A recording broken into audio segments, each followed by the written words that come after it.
It's Part with Truth with me on JJ Taban. We're coming to you live from Hyde Park here in Johannesburg. There is an answer and we will find a way, depending on how old you are, you'd know that is a song that would have ushered in the previous, or rather the real government of national unity back in 1994.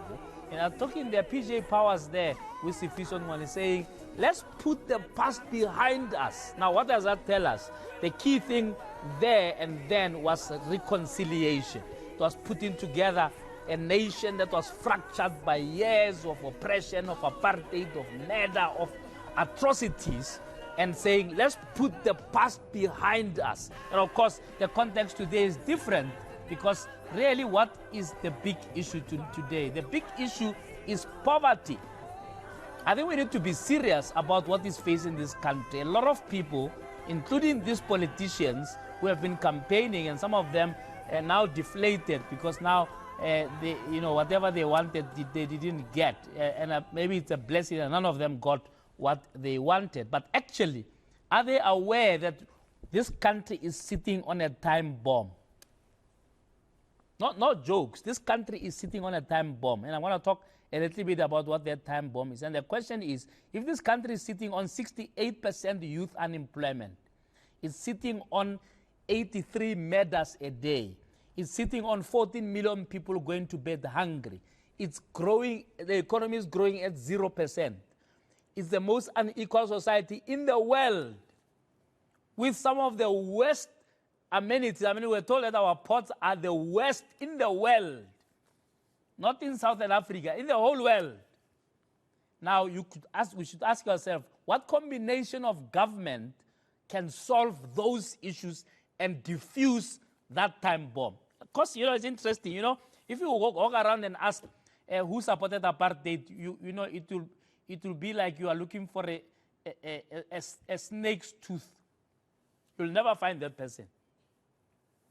Today, if you try and find somebody who agreed on a GNU before elections, it will be like finding a snake's tooth. On the 15th of April, I hosted a range of leaders here. All of them denounced the government of national unity as a non-starter. Take a look.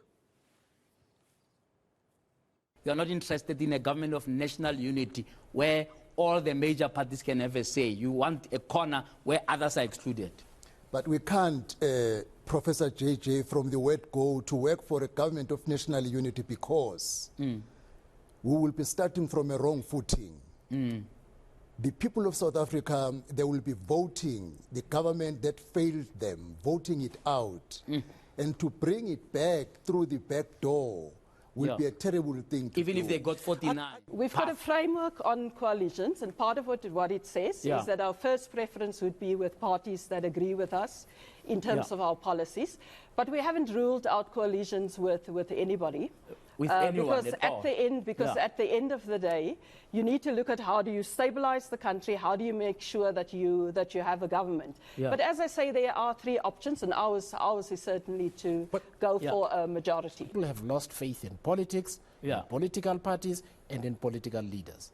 People need new leadership. That is going to come with new perspectives. It is unencumbered by the baggage of corruption that we have seen over the last 20 years, in particular in South Africa, and so on. What is important for South Africans to understand, it is that unless there are a lot of these people that we have now out of parliament and out of the government, a government of national unity is not going to be the solution. For us to go back to a GNU would be to regress democratic practice. What we need to do is continue the process we've begun of amending the electoral law and ensure that politicians are accountable to the people. JJ, the day after the election, we will phone the parties in the multi-party charter, and we'll chart the way forward. We will not go into some backroom deal with the ANC. At all. We'll consult our partners. There are different possibilities. You might sit with a minority government. You might have to make some kind of a voting arrangement. But the multi-party charter is our best alternative. So Action SA was to the mistaken. But I think the point is that Action SA has aligned itself with a group of parties, not because we think alike on everything or we agree on everything. As you've indicated, in a number of key regards, we disagree with one another. But most importantly, we align around change. South Africa requires of political parties to do what South African citizens do every day. Yeah. And that is work with other people that they might not agree with everything about. Yeah. That we have to work with them for the good of society. Wow. As Mandisi Janchi says, ziyafana zonke.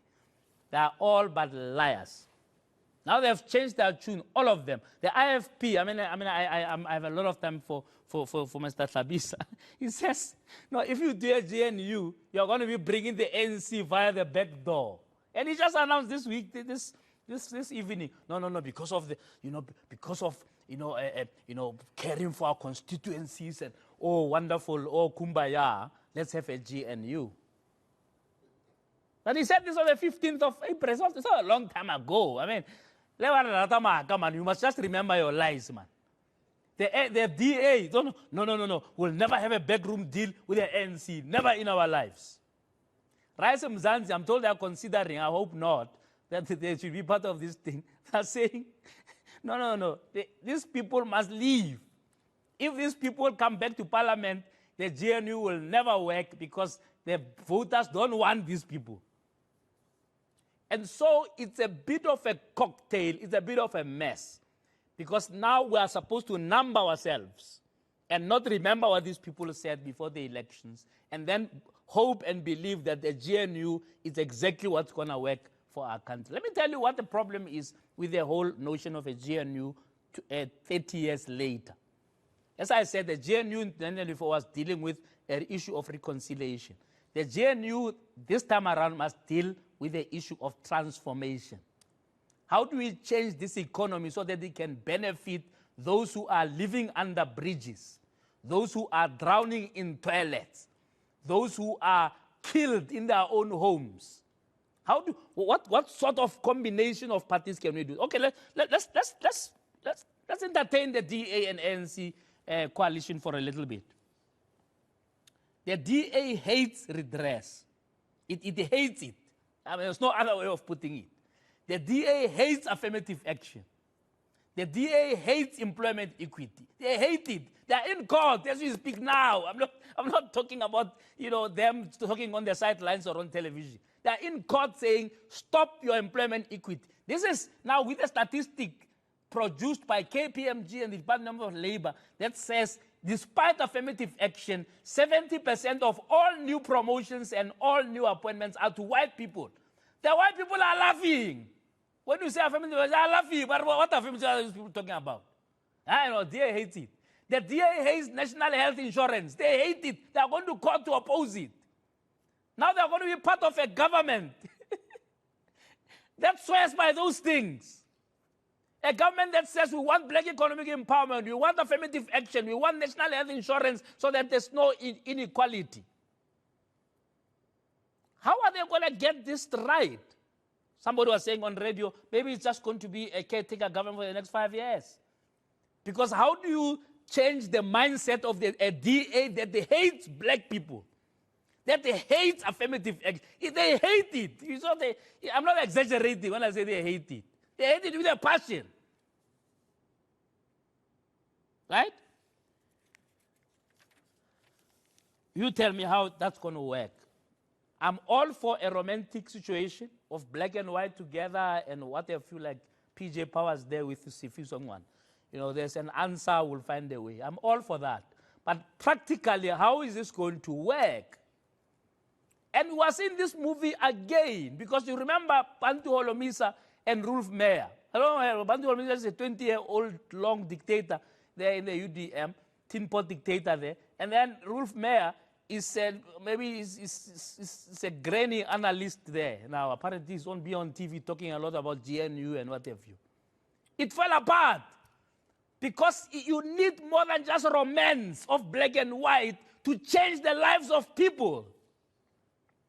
And it's sad that black parties couldn't just get it together and say, hey guys, it's been 30 years, we don't have the land, we don't have the economy, we don't have anything next to our names. Let's pull together. No. Hey, where blacks can gather, it's going to be terrible. Hey, they're going to steal. Hey, stop it. The markets will be very angry. Hey, the cold front will come from the markets. Hey, It's sad.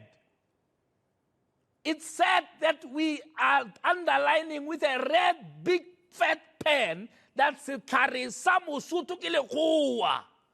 You must bring a white person there, then maybe there'll be order. We must talk about these things.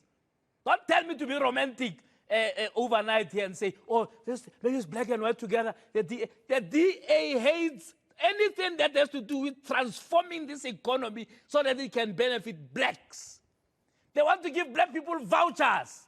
But it's a voucher. No, you're having too many BE deals. Stop. You're going too rich. Good luck to the NC to make that, to unscramble that egg. Abuletsi Biko are a black man, you are on your own. I'm going to talk to the PAs, Kate and Mackenzie, who's going to tell me what on earth is going on with the coalition discussions. But I think we are headed for stormy waters. Stormy waters that are caused by the lack of decision, the lack of a backbone of leaders in this country who should be able to see this moment for what it is. This is not a moment of kumbaya. No.